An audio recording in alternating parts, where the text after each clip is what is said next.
नमस्कार, स्वागत है आपका। मैं आपके साथ अनुराग सिंह। अब सीएम योगी आदित्यनाथ के उस विस्फोटक इंटरव्यू की बात करते हैं जिसके ऑन एयर होते ही राजनीति में भूचाल आ चुका है। सीएम योगी आदित्यनाथ ने उन सब मुद्दों पर बेबाकी से अपनी बातों को रखा जिस पर विरोधी अपनी सियासी रोटियां सेकते हैं या लंबे समय से इस पर वो अपनी सियासत करते आ रहे हैं। संबल हो या फिर मथुरा का विवाद, रंगभेद हो या देश के मुस्लिमों की सुरक्षा, आक्रांताओं का हिंदुओं पर आतंक हो या फिर वक्फ की अंधेरगर्दी, हर मुद्दे पर सीएम योगी आदित्यनाथ बेबाकी से खुलकर बोलते हुए नजर आए और विरोधी जो सवाल उठाते हैं उन सवालों का जवाब दिया। यह साफ साफ संदेश देने की कोशिश थी कि देश में सनातन के खिलाफ कोई साजिश नहीं चलने वाली। दंगाइयों को उन्होंने एक बिग एंड बोल्ड मैसेज दिया है। आपको सीएम योगी आदित्यनाथ के बयानों को सुनाएंगे, उस पर स्टूडियो में मौजूद हमारे मेहमानों से चर्चा करेंगे।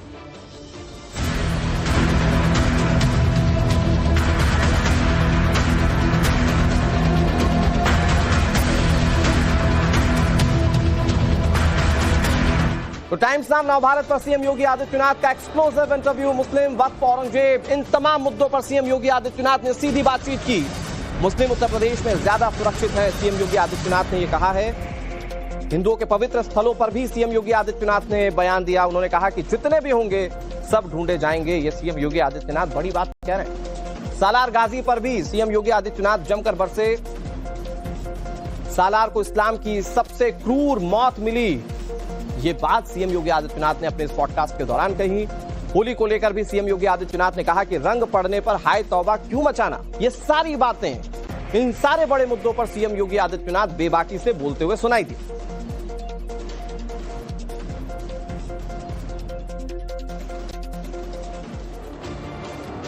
हिंदुओं के पवित्र स्थलों पर भी सीएम योगी आदित्यनाथ का बयान सामने आया। उन्होंने कहा कि जितने भी होंगे सब ढूंढे जाएंगे।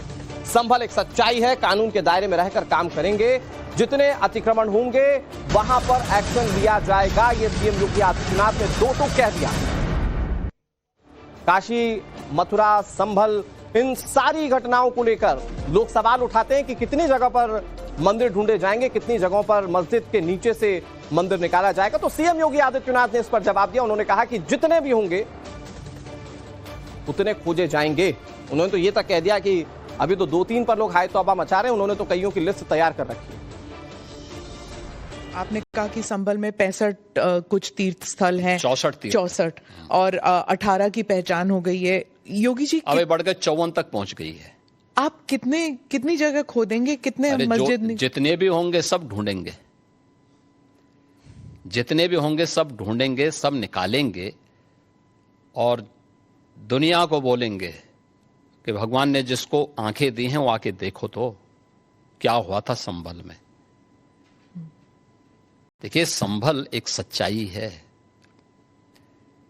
और मैं इसलिए नहीं कह रहा हूं भाई आपको उपासना विधि की पूरी छूट है, कहीं भी आप बनाइए, लेकिन आप तो इस्लाम के मुद्दों से ही भटक करके काम किए हैं। पर ये तो बन चुके हैं, अब बन नहीं चुके हैं। इस्लाम कहता है कि किसी भी हिंदू मंदिर या किसी हिंदू घर को तोड़ करके आपके द्वारा बनाई गई कोई भी इबादत गृह एक खुदा को स्वीकार्य नहीं है।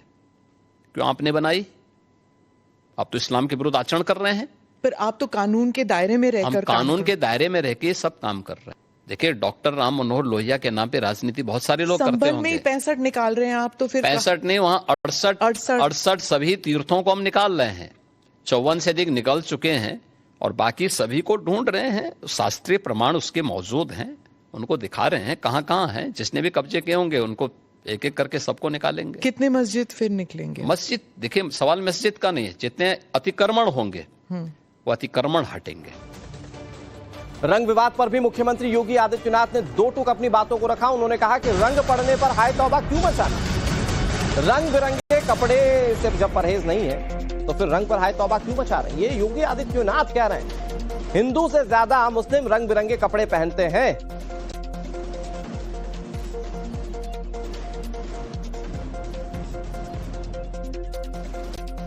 मुझे बताइए, पहले तो कभी नहीं हुआ था। ऐसा नहीं है। आप मुझे बताइए, मुहर्रम में जुलूस निकलते हैं, क्या उनका झंडे की छाया मंदिर के आसपास या किसी हिंदू घर के ऊपर नहीं पड़ती है क्या? क्या उससे हिंदू घर अपवित्र हो जाता है क्या? ये सख्त निर्देश हैं कि भाई जिसको रंग से परहेज है उस पर मत डालना। लेकिन फिर भी पड़ गया है और प्रशासन उसको साफ करके फिर से नगाई पुताई कर दे रहा है। ये कौन सी बात है? क्या रंग बिरंगे कपड़े पहनते नहीं? हिंदू से ज्यादा रंग बिरंगे तो मुसलमान ही पहनता कपड़ा, तो फिर रंग से परहेज क्यों? यानी तो दोहरा आचरण है। तो क्या रंग बिरंगी कपड़े पहने, लेकिन अगर रंग पड़ जाए तो हाय तौबा मचाते हैं? ये नहीं हो सकता है। ये दोहरा आचरण क्यों मचाते हो जी? अरे गले मिलो, बहुत सारे मुसलमानों ने रंग में होली खेली है। इन सब के बीच वक्फ पर भी सीएम योगी आदित्यनाथ ने बड़ी बात कही है। वक्फ के नाम पर कई जमीनें कब्जा ली गई, वक्फ के नाम पर एक भी अच्छा काम नहीं किया गया, ये योगी आदित्यनाथ ने अपने इस पॉडकास्ट में कहा। वो कह रहे हैं कि वक्फ ने कोई वेलफेयर का काम नहीं किया, वक्फ की आड़ में लूट खसोट हुई, वक्फ कानून में आज बदलाव की जरूरत है, वक्फ में बदलाव मुसलमानों और देश के हित में है। ये सारी बड़ी बातें मुख्यमंत्री योगी आदित्यनाथ ने कही।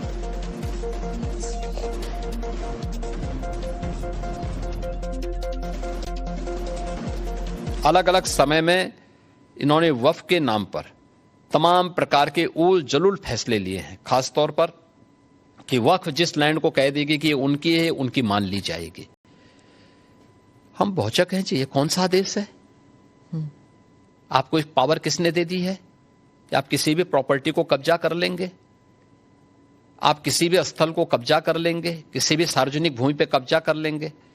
तो ये नहीं हो सकता है। ये वक्फ संशोधन अधिनियम जेपीसी ने जो अपनी सिफारिश की है, ये आज की आवश्यकता है और इसको समयबद्ध तरीके से आगे बढ़ना चाहिए और मुझे लगता है देश के हित में भी होगा, मुसलमानों के हित में भी होगा। मोटा मोटी तौर पर देखें तो मुख्यमंत्री योगी आदित्यनाथ ने हर एक ज्वलनशील मुद्दे पर बातचीत की। जो मुद्दे इन दिनों चल रहे हैं, जिन मुद्दों पर विपक्ष सियासत कर रहा है या फिर मौजूदा समय में सरकार पर सवाल उठाए जाते हैं, हमारे साथ इस पर बातचीत करने के लिए कई सारे मेहमान जुड़ गए। उनका तारुफ आपसे करवा दें। हमारे साथ मनीष शुक्ला जुड़ गए जो कि भारतीय जनता पार्टी के प्रवक्ता हैं। हमारे साथ आचार्य विक्रमादित्य जुड़ गए जो कि धर्मगुरु हैं। हमारे साथ अवधेश कुमार जुड़ गए जो कि वरिष्ठ पत्रकार हैं। कपिल श्रीवास्तव हमारे साथ जुड़ गए जो कि समाजवादी पार्टी के प्रवक्ता हैं और सैयद जवाद हमारे साथ जुड़ गए जो कि राजनीतिक विश्लेषक हैं। मुमताज आलम रिजवी हमारे साथ अब से कुछ ही देर में जुड़ेंगे, मुस्लिम स्कॉलर हैं। आप सभी मेहमानों का बहुत बहुत स्वागत। मैं शुरुआत आपसे ही करता हूं सैयद जवाद भाई, क्योंकि जितनी भी हाय तौबा मचे, बहुत सारी बातों पर बहुत खुलकर कहा मुख्यमंत्री योगी आदित्यनाथ ने। उसमें जो सबसे इंपॉर्टेंट बात उन्होंने कही वो ये कि उत्तर प्रदेश का मुस्लिम जो है वो आज ज्यादा सुरक्षित है। कैसे देख रहे हैं आप इस पूरे मुख्यमंत्री योगी आदित्यनाथ के पॉडकास्ट को और उनकी जो बातें हैं उसे आप कैसे आत्मसात कर रहे हैं? जी, बहुत बहुत शुक्रगुजार हूँ आपको, आपके सभी दर्शकों को मेरा जय हिंद, जय संविधान। देखिए, बहुत सी बातें तो आदरणीय मुख्यमंत्री साहब झूठ बोल जी, और वो झूठ इस बुनियाद पे बोल रहे हैं। तो उत्तर प्रदेश में कह रहे हैं कि सुरक्षा व्यवस्था बहुत चाक चौबंद रहती है। बहराइच में दंगा हुआ, नाकामयाबी सरकार के सामने आई और खुद उत्तर प्रदेश के भारतीय जनता पार्टी के विधायक ने अपने ही नेताओं के खिलाफ जो है वो कंप्लेन दर्ज करवाई। कहां से सुरक्षित होंगे? संभल के अंदर जिस तरीके से मिस हैंडलिंग रही है सरकार की, वो पूरे देश के अंदर एक चर्चा का विषय रही, वो भी सामने नजर आई। अभी उत्तर प्रदेश के अंदर बेटी जो है वो लटकी मिलती है, आप कहते हैं देश बड़ा सुरक्षित, प्रदेश बड़ा सुरक्षित है, कोई जवाबदेही नहीं है। उत्तर प्रदेश के अंदर रोजगार की क्या स्थिति है वो भी आज तक बताने को तैयार नहीं, और खासतौर से अकलियतों को आज उन्होंने डराया और धमकाने की भी कोशिश की और साफ तरीके से उन्होंने कहा। नहीं तो किस बात से डर गए सैयद जवाद भाई, ये बताइए आप कौन सी बात से डर गए? अरे हम तो किसी से नहीं डरते, हम तो सिवाय तो डराया भी और आप डरते भी नहीं है।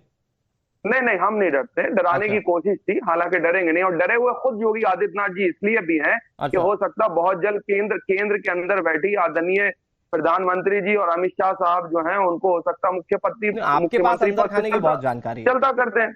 नहीं, बिल्कुल रहती है। हम तो घूमते रहते हैं ना, आप जैसे बड़े पत्रकारों से सुनते भी रहते हैं कि हो सकता बहुत जल्द सत्ता का परिवर्तन कर दिया जाए। ऐसा पहले अगर आप पत्रकारों की बात सुनते तो अभी पत्रकारों के बीच में ऐसी कोई बातचीत नहीं। खैर ठीक है, ओके। मनीष जी जवाब दे दीजिए। मनीष जी वो कह रहे हैं कि योगी आदित्यनाथ ने जवाब नहीं दिया, डराया अकलियतों को।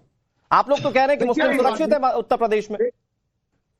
देखिए अनुराग जी, अच्छा होता तो आज डिबेट जो मुख्यमंत्री जी से सवाल जवाब थे उस पे जाता। हाँ। ये जो जवाब जी है इन्होंने वही सब बातें कही, सभी डिबेट पे कहते हैं, बहराइच जाते हैं, घूमते फिरते हैं और हमको लगता है दूर दूर से देखते हैं उत्तर प्रदेश को। उत्तर प्रदेश में 8 सालों में चमत्कारिक परिवर्तन हुए हैं। बेरोजगारी दर जो हमको 18% मिली थी 2016 के हिसाब से, आज 3% है।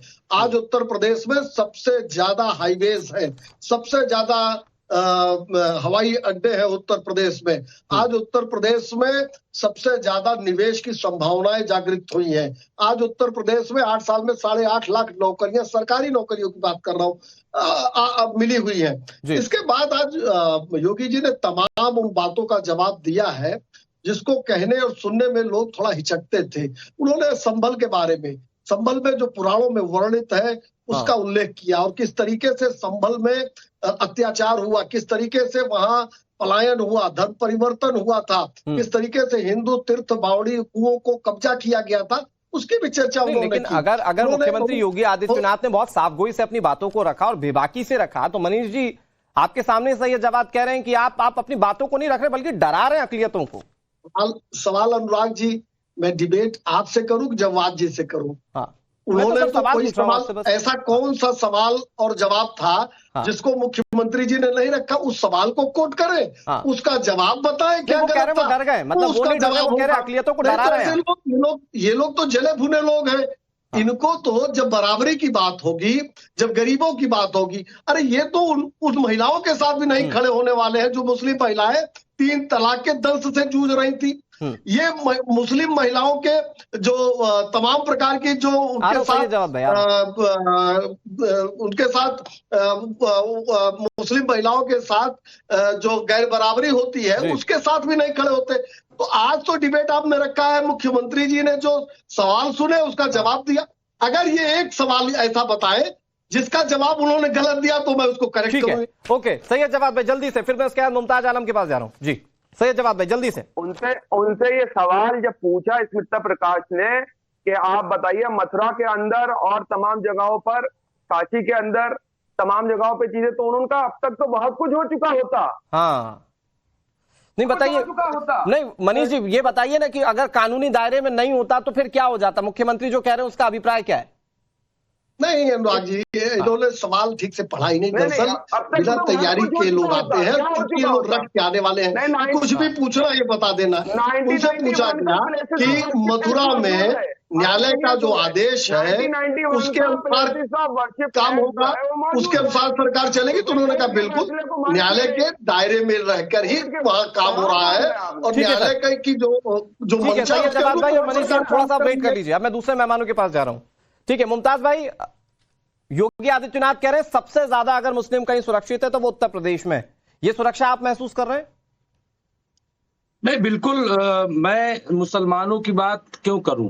मैं तो पूरे जो उत्तर प्रदेश के नागरिक हैं उन सब की बात करूंगा। मुसलमानों की नहीं, तो क्या उत्तर प्रदेश का नागरिक सुरक्षित है, ये बात करनी चाहिए। आप देखिए एनसीआरबी की रिपोर्ट है 5 दिसंबर 2023 की, उसमें सबसे ज्यादा कत्ल, बलात्कार और महिलाओं के साथ जुर्म सबसे ज्यादा उत्तर प्रदेश में है। ये एनसीआरबी की रिपोर्ट है, आप जाकर के देख लीजिएगा। नंबर 1। नंबर 2 की नंद किशोर गुज्जर किसके विधायक हैं? नंद किशोर गुज्जर जो है वो भाजपा के विधायक हैं गाजियाबाद के। उन्होंने कहा 50,000 रोज गाय उत्तर प्रदेश में कट रही है और इस वक्त बहुत आग लगी पड़ी है। भले ही उनसे सवाल न किया जाए, उनसे कारण बताओ, नोटिस तक जारी हो गया है, क्यों?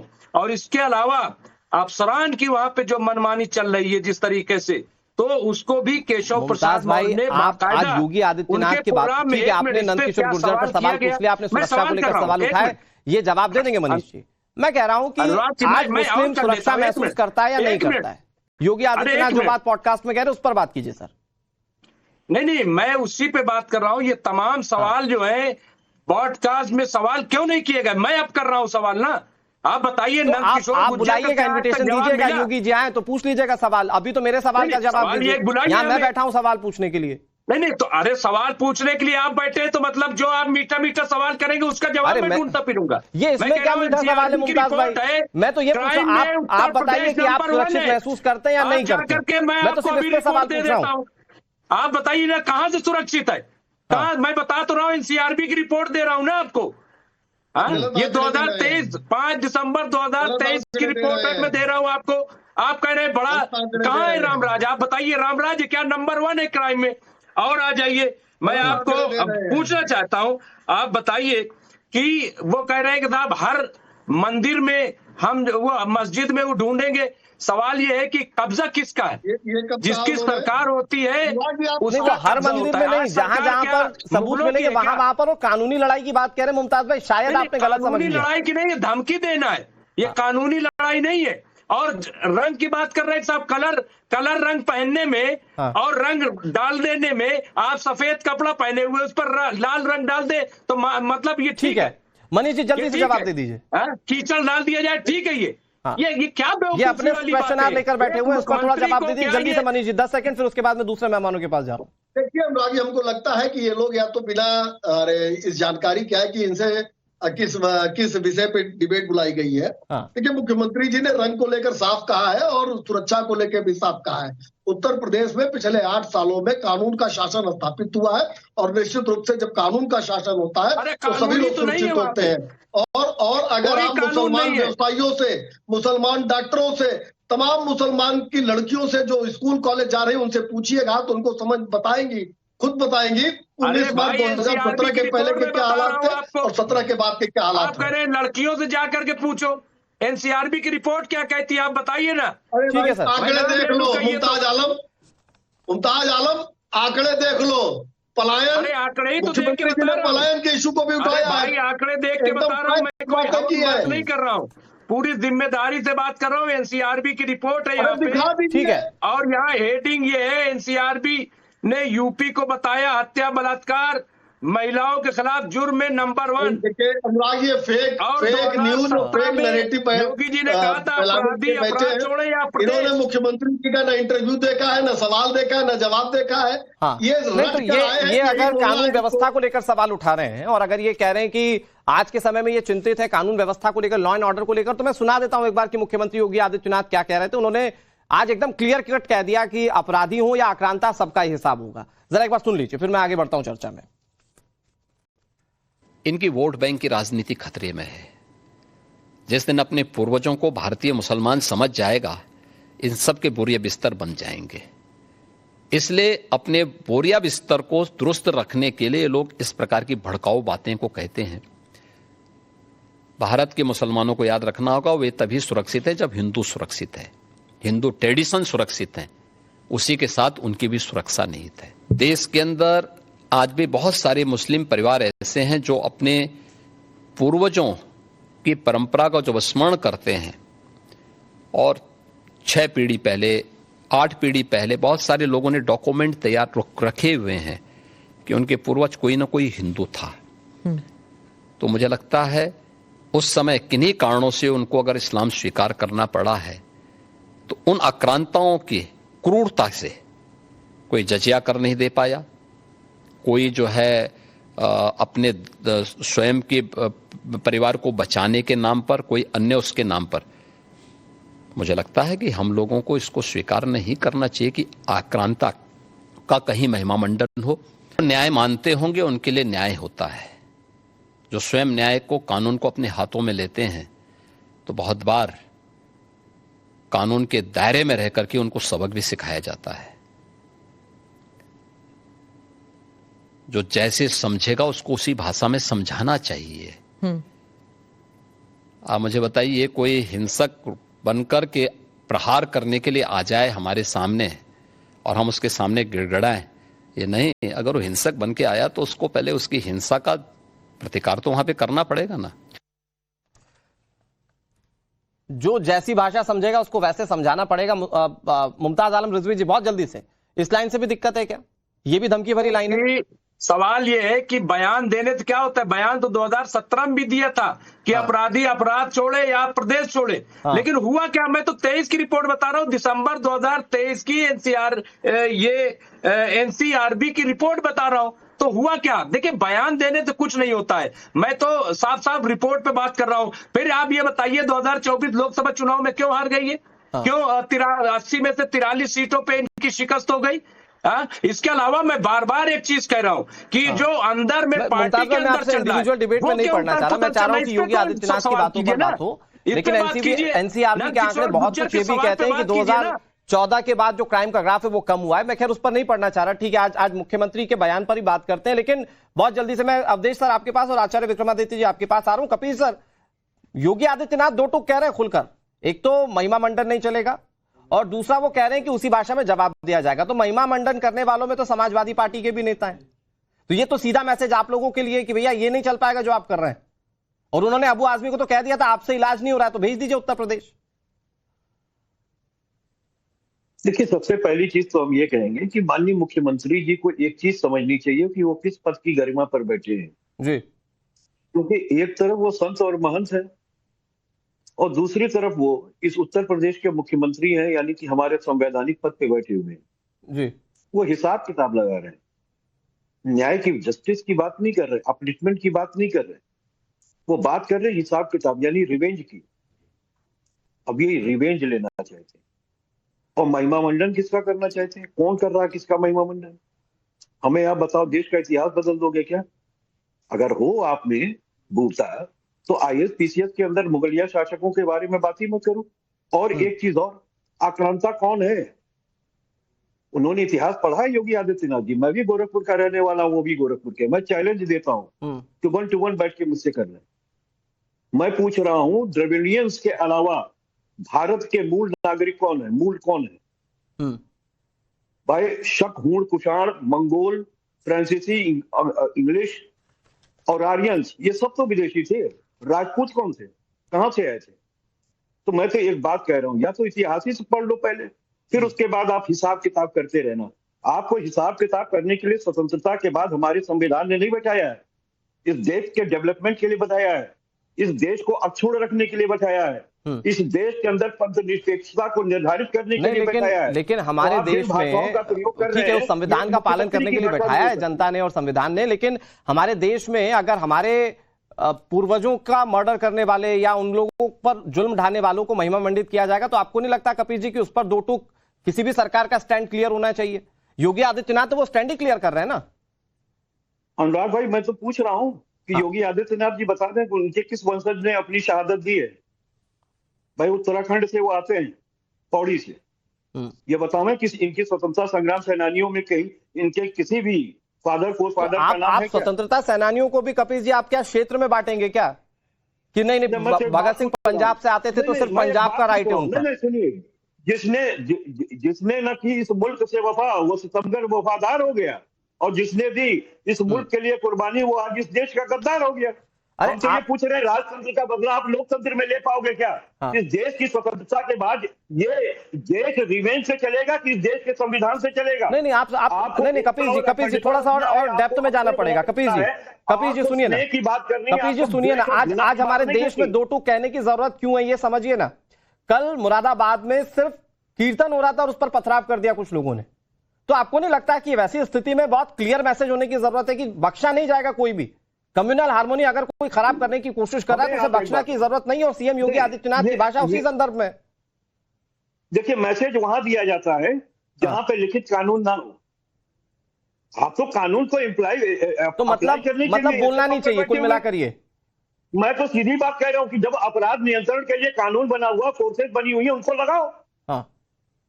आप एजेंडा मत चलाओ।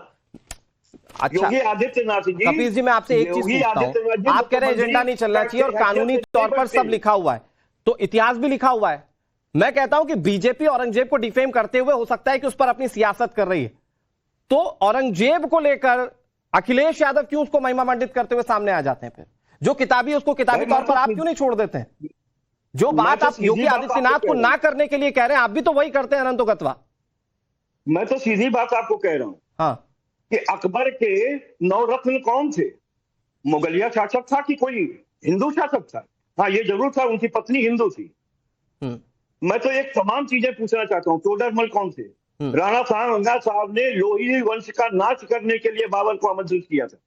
तमाम किताबों में पक्ष और विपक्ष की चीजें आपको मिल जाएंगी। सर सुनिए ना, ऐसा आप राणा सांगा वाली डिबेट पर जाएंगे, मैं आपको इसके पीछे तर्क दूंगा। आज का मुख्य मुद्दा हमारा भटक जाएगा।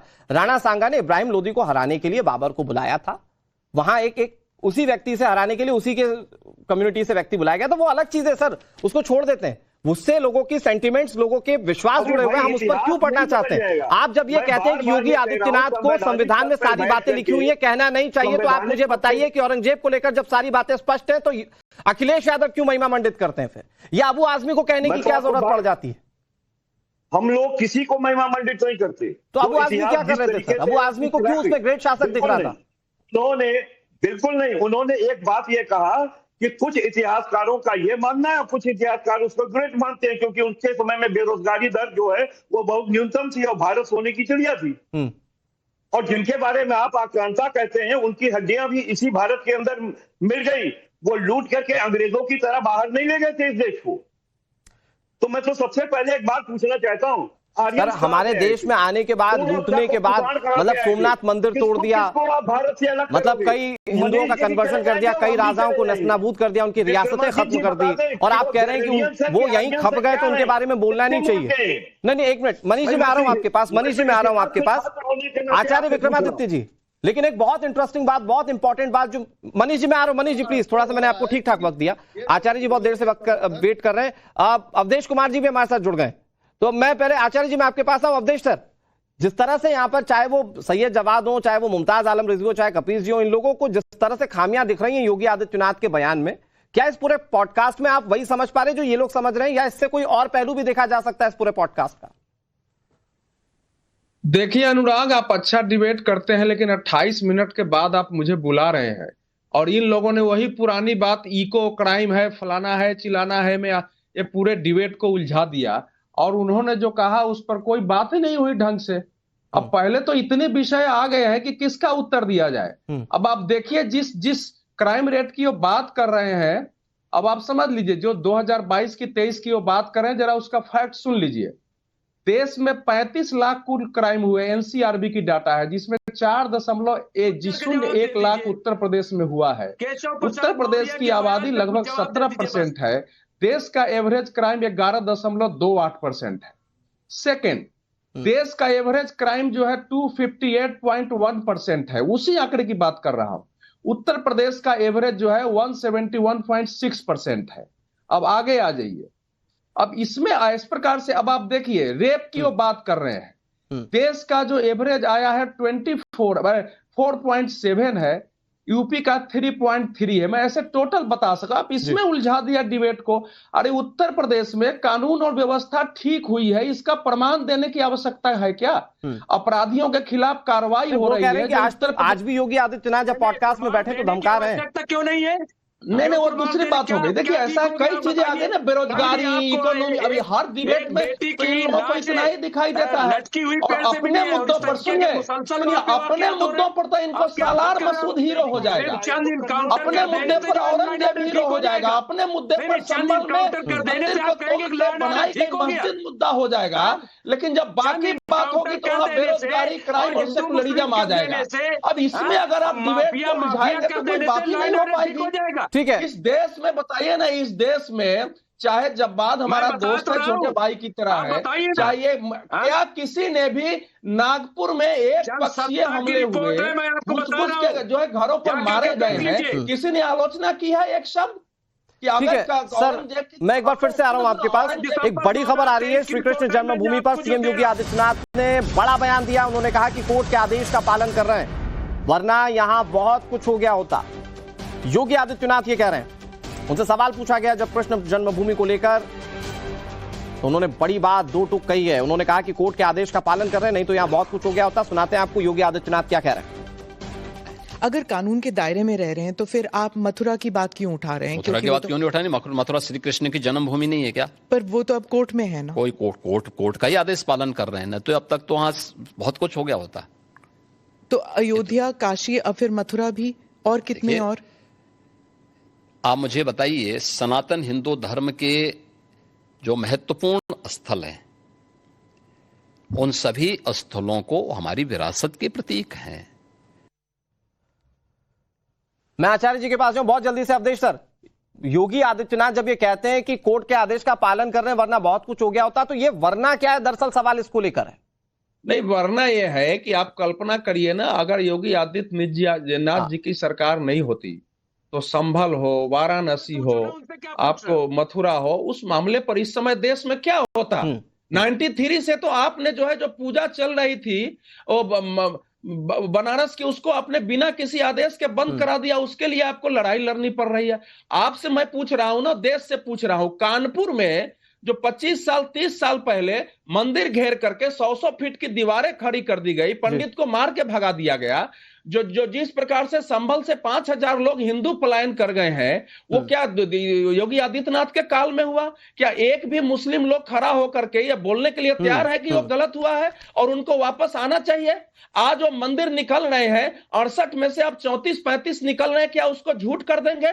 दुनिया में कहां हुआ है कि किसी दूसरे धर्म के स्थल को आप कब्जे कर लेंगे, मिट्टी के अंदर दबा देंगे और उसकी बात की जाए तो एंटी मुस्लिम बात कैसे हो जाएगी भाई? नहीं, योगी आदित्यनाथ जी ने जो कहा है, सुनिए, मैं तो ये कह रहा हूं कि योगी आदित्यनाथ जी की सरकार का अब 8 साल हो गया है, एक एक घटना पर अप्रोच से नहीं होने वाला है। अब सालार मसूद के इतने दिन से मेले लग रहे हैं, सरकार को क्यों नहीं पता चला 8 साल में? आप पूरे स्टेट से राज्य जिले वाइज एक रिपोर्ट मंगाइए, रिपोर्ट मंगा के। ठीक है सर, लेकिन आचार्य जी, मुख्यमंत्री योगी आदित्यनाथ ने बहुत सारी बातें बहुत तल्ख लहजे में कही, लेकिन एक मैसेजिंग के तौर पर कही। उसमें एक बहुत इंपॉर्टेंट बात यह कि योगी आदित्यनाथ ये कह रहे हैं कि अगर देश का हिंदू सुरक्षित है तो मुस्लिम भी सुरक्षित है। इस पर बात नहीं करना चाह रहे हैं कोई भी, ये बात नहीं करना चाहते, जिनके मन में चोर होता है न्यायपालिका से उनको डर लगता है। जो न्याय की बात करेगा उनसे ही डरेगा, न्याय के अनुसार। मुझे बताइए, पूरे योगी जी ने अपने वक्तव्य में कहीं कहा कि किसी प्रकार से ऐसे कर देंगे, वैसा कर देंगे? न्याय के अनुसार कार्य किया जाएगा। और जिन्होंने लगातार थोड़ा सा रुक जाइए सर, संगत कार्य किया है, उनके मन में डर है। यहाँ बैठे हुए जितने चिल्ला रहे हैं, अभी तो आप वैसे ही बोलते जा रहे हैं। मानसिकता किस प्रकार की है? यहाँ बैठे श्रीवास्तव जी ने इस देश के अंदर आजादी के लिए थोड़ा सा वेट कर लीजिए सर प्लीज। मुझे बता दीजिए, आपके वर्ग के कौन से व्यक्ति थे, समाजवादी कौन सी व्यक्ति थे जो इस देश में आजादी के लिए लड़े? मुझे बताइए, कोई परिवार का व्यक्ति था जो आजादी में लड़ा? मुझे देश के अंदर यहाँ बैठे हुए जवान, यहाँ बैठे हुए ये लोग, मैं इनकी लिस्ट निकाल दूं ना, इस देश में कौन कौन पाकिस्तान में अंग्रेजों के साथ में खड़ा था, कौन कौन अंग्रेजों थोड़ा सा वेट कर लीजिए। आचार्य विक्रमादित्य कह रहे हैं मौलाना थे देश में अंग्रेजों की सरपरस्ती करते थे, सैल्यूट करते थे, उनके सामने हाथ जोड़कर इस प्रकार से हाथ हिलाते थे। तो बता दूंगा कौन कौन है, साफ सामने आ जाएगा। इस देश में कुंठित मानसिकता के लोग बैठे हुए, इन सबके मन में चोर है कि जो आज डंडा सामने चल रहा है, कानून का डंडा तैयार हो गया है, इनको पता है कब पड़ना है।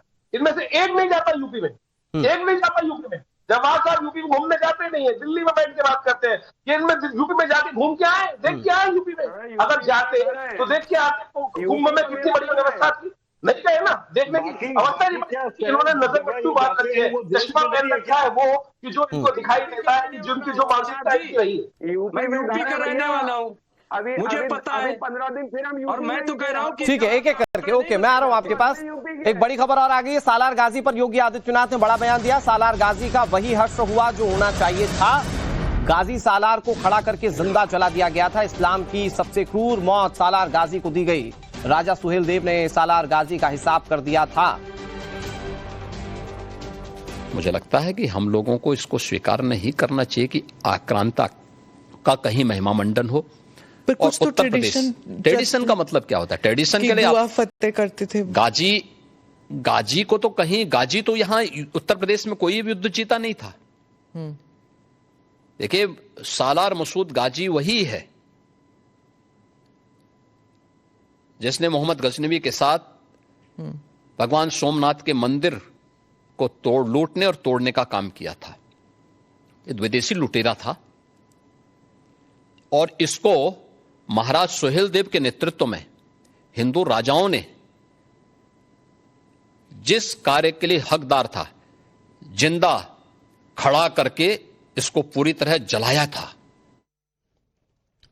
मनीष जी, योगी आदित्यनाथ तो क्लियर कर रहे हैं कि आक्रांताओं का किसी तरह से समर्थन नहीं होना चाहिए। उन्होंने अपने रेफरेंसेस में सारी बातें कही, लेकिन समाजवादी पार्टी, हमारे साथ कपीस जी भी बैठे हुए हैं, वो ये साफ कह रहे हैं कि आपको गड़े मुर्दे क्यों खाड़ दें, देश आगे प्रगतिशील हो, इसके लिए संविधान के हिसाब से कार्रवाई करनी चाहिए और आगे के बारे में सोचना चाहिए। देखिए, महाराजा सुहेलदेव राजभर जी एक पिछड़े समाज से आते थे, जिनके अंदर स्वाभिमान था, जिन्होंने सालार गाजी को बहराइच के अंदर मौत के घाट उतारकर न्याय किया था। लेकिन चूंकि समाजवादी पार्टी के अंदर तो मुगलिया मानसिकता घुस गई है, चाहे अखिलेश यादव हो चाहे कपिल जी हो। मैं तो बड़ा आश्चर्यचकित हुआ, अभी कपिल जी कह रहे थे अरे वो सब बाहर से जरूर आए थे लेकिन नहीं मर खप गए। कपिल जी कोई आपके घर में घुस जाए और महीना 2 महीना उधम मचाए और वहीं मर जाए और उसको मर खप जाए, नहीं वो दे रहे कपिल सर, वक्त लिमिटेड है सर मेरे पास। आपका पूर्वज हो जाएगा वो, आप उसका चित्र लगा के माल्यार्पण करेंगे बाबा दादा के फोटो के साथ लगा के। क्या बात करते हैं कपिल जी आप लोग, शर्म नहीं आती आप लोगों को। औरंगजेब गाजी महमूद के साथ खड़े होते हैं, आपको राजा सुहेल देव राजभर नहीं दिखते, राणा सांगा और महाराणा प्रताप नहीं दिखते हैं। बंद करके डेवलपमेंट की राजनीति ने ठीक संदेश दिया है इस उत्तर प्रदेश में।